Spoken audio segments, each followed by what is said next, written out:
because this is my sacred space of purity from all corruption. There's a fun carrot sitting on a bumblebee eating his favorite chili. He didn't go down because he was bouncing around and having a joyful time, because nothing tells him he cannot. This is what sacred space looks like. Let's get started by getting lost in a dream. Before we can imagine we are dreaming, we must drift. Sweet dreams drifting down, down and more, expanding yourself into the infinite light and love of what's possible beyond what isn't known about what is known. It makes sense to those who have enough sense to want it to make sense. If something is always beyond what's possible, then it's simply not yet possible. And if we know it's not, then maybe one day it could. Before we get lost in the dream, imagine this: a spaceship in the middle of a crowded room. A room full of friends standing around it, staring, wondering whose it is and why it is here, and whether or not someone is going to stop us from touching it. No one does. So we climbed in. We are on a mission of hope, though none of us remember agreeing to such a mission. One daring defeat after another somehow landed them in a slime swamp of sorts, a kind of soupy cloud of space debris and dust. It's not solid or liquid, just dry cloud soup. The ship hums quietly. As we assessed our situation, we came across all sorts of buttons. Lots of buttons. You see, we didn't just find the spaceship and pay money for it. We just found it sitting there with no one in it, and we just kind of gotten a flew off. That's how most of our adventures began. We were drinking clam bubble spinning sodas and laughing as we flew past the glowing moon shadows where impossible dreams collapse into colorful waves of wonder. No one asked questions because questions would slow us down, and slowing down would mean thinking, and thinking would mean someone might suggest we return the ship.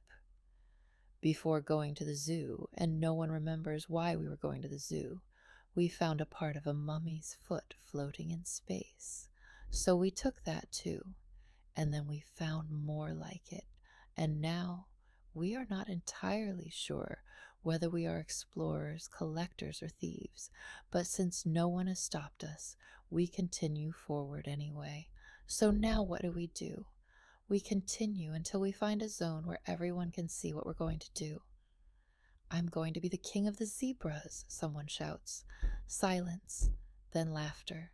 Just kidding. Who would want that?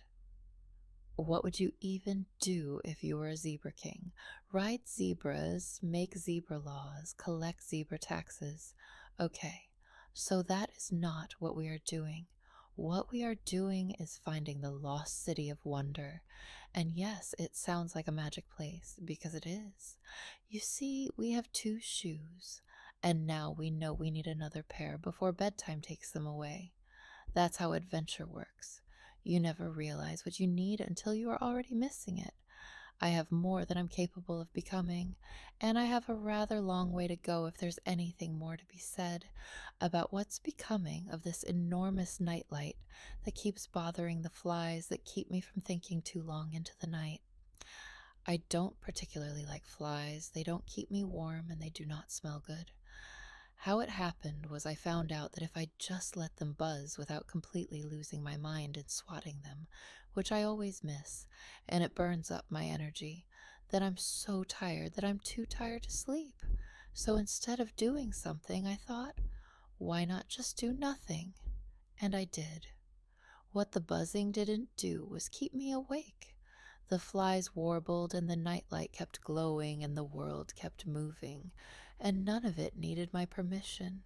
And for the first time I had soothing sleep. The brisky breeze and the quiet glow of the nightlight let my wandering mind settle. Beneath the layers of chattering thoughts, there was something calm waiting to be heard. Then I got cold, and then, kaboom!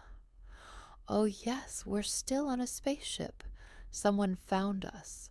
Boarding ships approach from the dark and attach themselves to the hull like metal parasites. Heavy footsteps echo through the corridors. We hide. No one finds us, but now they have the ship. or at least they think they do. But it is our ship. It was always our ship. We found it first.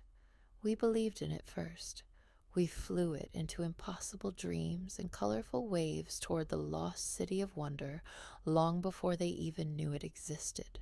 So even if they walk the halls and press the buttons and claim ownership, they cannot take what was never truly theirs, because we took it.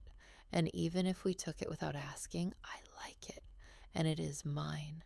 And as long as we keep dreaming, the ship will always be ours.